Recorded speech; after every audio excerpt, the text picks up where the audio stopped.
Dear Christian, if the people in the Bible never met Jesus, never said they saw him, and never wrote down his words directly, how are you saying Jesus told me when the Bible writers didn't even say that?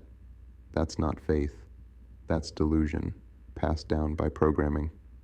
Let's break this down. Christians say, I know Jesus, or I encountered Jesus. But let's use the one thing they say they live by, the Bible. 1. No author in the Bible ever says, I personally knew Jesus. I met Jesus with my own eyes. Jesus told me this directly. None. Zero.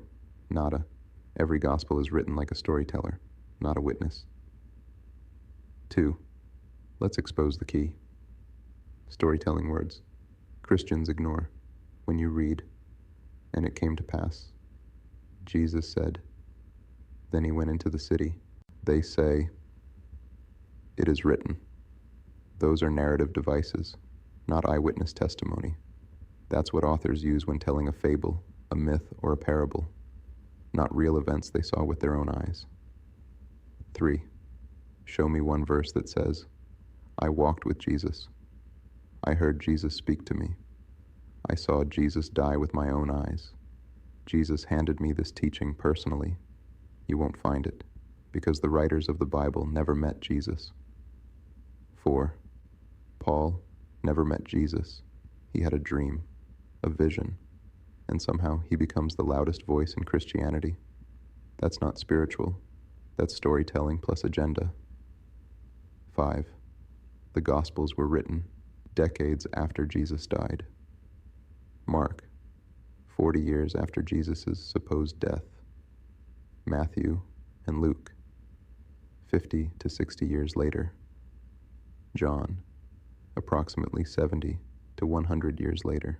You expect truth from people who never met the man, wrote down quotes decades after, weren't even present. That's not testimony. That's fan fiction. 6. Christian logic is based on a game of telephone. Jesus said, but who heard him? The disciples. Where's their first-hand writing? Well, Paul wrote it. Paul never met Jesus, so your entire belief is based on a quote from a man who had a dream about a man he never met, recorded by someone else who wasn't there either. Make it make sense. 7. Jesus said equals secondhand, quote, not direct speech. Anytime you read, Jesus said, that's not Jesus talking. That's someone telling you what they claim he said. Big difference.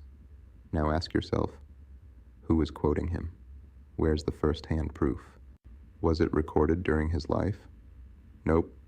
That's like quoting a man you never met decades later and calling it truth. In storytelling, this is called narrative dialogue, not eyewitness journalism. 8.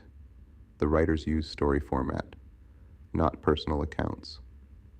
Let's look at the grammar. And then he went into the town, and the people were amazed.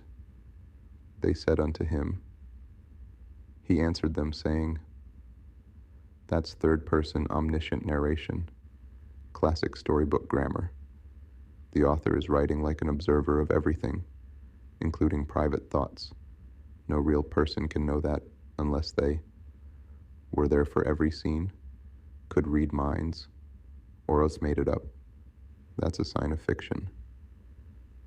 9th, not one book in the Bible was written by Jesus. Christians say, Jesus is the Word, but he never wrote a sentence, never wrote a book, never commanded anyone to write about him. Yet people say, Jesus said it. No, someone wrote what they claim Jesus said.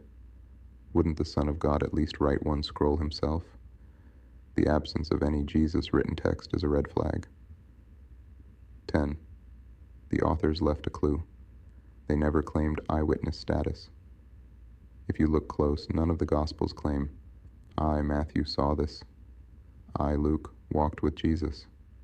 I, John, wrote this as a disciple. Why? Because they weren't eyewitnesses. Bible scholars even admit Matthew, Mark, Luke, and John were not their real names. Those names were added later to make the book sound legit. It's like writing a Harry Potter book and putting J.K. Rowling on the cover. Doesn't make it real. 11. The God character speaks like a king in a storybook. Notice how God said is always written in third person, like a narrator reporting on a scene. And God said, "Let there be light." Who is quoting God? Who was there with a pen?